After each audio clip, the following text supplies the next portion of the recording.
మే నెలలో కురుస్తూ ఉన్న వర్షాలే తెలుగు రాష్ట్రాలను కుదిపేస్తున్నాయి. గత 2 రోజులుగా 2 రాష్ట్రాల్లో చాలా చోట్ల ఈదురుగాలులతో కూడిన వర్షాలు బీభత్సాన్ని సృష్టించాయి. భారీగా కురిసిన వర్షాలకు కరెంటు స్తంభాలు నేలకూలితే పెద్ద పెద్ద చెట్లు విరిగిపడి విద్యుత్ అంతరాయం కలిగించాయి. మరికొన్ని ప్రాంతాల్లో అయితే ఇళ్ల పైకప్పులు కూడా గాలి దుమారానికి కొట్టుకుపోయాయి.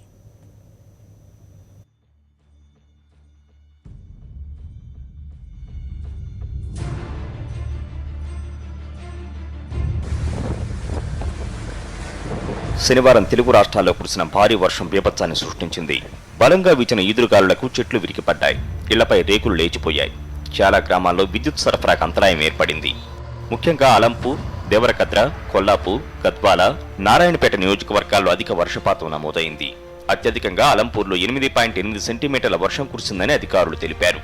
అలంపూర్ చౌరస్తా ప్రధాన రహదారిలోని భైరాపురం స్టేజ్ వద్ద ఉన్న వాగుపై వేసిన తాత్కాలిక రోడ్డు వరద నీటి కోతకు గురికావడంతో రాకపోకలు నిలిచిపోయాయి. వాహనదారులు కర్నూలు జిల్లా తాండ్రపాడు మీదుగా అలంపూర్ చేరుకున్నారు. ఆర్టీసీ బస్సులు అదే దారిలో వెళ్లాయి. అలంపూర్ చౌరస్తా, ఐజ మధ్యలో ఉన్న కలుకుంట్ల, బొంకూరు, ఐజ పెద్దవాగు ఉప్పొంగడంతో రాకపోకలకు ఇబ్బంది ఏర్పడింది. దేవరకద్ర మండలం గద్దెగూడెంలో కురిసిన వర్షం, వీచిన బలమైన గాలులు గ్రామస్తులను భయభ్రాంతులకు గురిచేశాయి. ఓవైపు భారీ వర్షం, మరోవైపు బలమైన గాలులతో దాదాపు గంటపాటు ఏమవుతుందో అని గ్రామస్తులు ఊపిరి బిగబట్టుకుని కాలం గడిపారు. చిన్నారులు భయాందోళనకు గురయ్యారు. గ్రామ నడిబొడ్డున ఉన్న భారీ మర్రి చెట్టు నేలకూలింది. ఓ ఇంటి పైకప్పు రేకులు ఎగిరిపోయాయి. ధరూరులో శుక్రవారం అర్ధరాత్రి సమయంలో కుండపోత వర్షం కురిసింది. భారీ ఉరుములు, మెరుపులతో గాలివాన కురిసింది. భారీ వర్షానికి చెరువులు, కుంటలు జలకళ్లను సంతరించుకున్నాయి.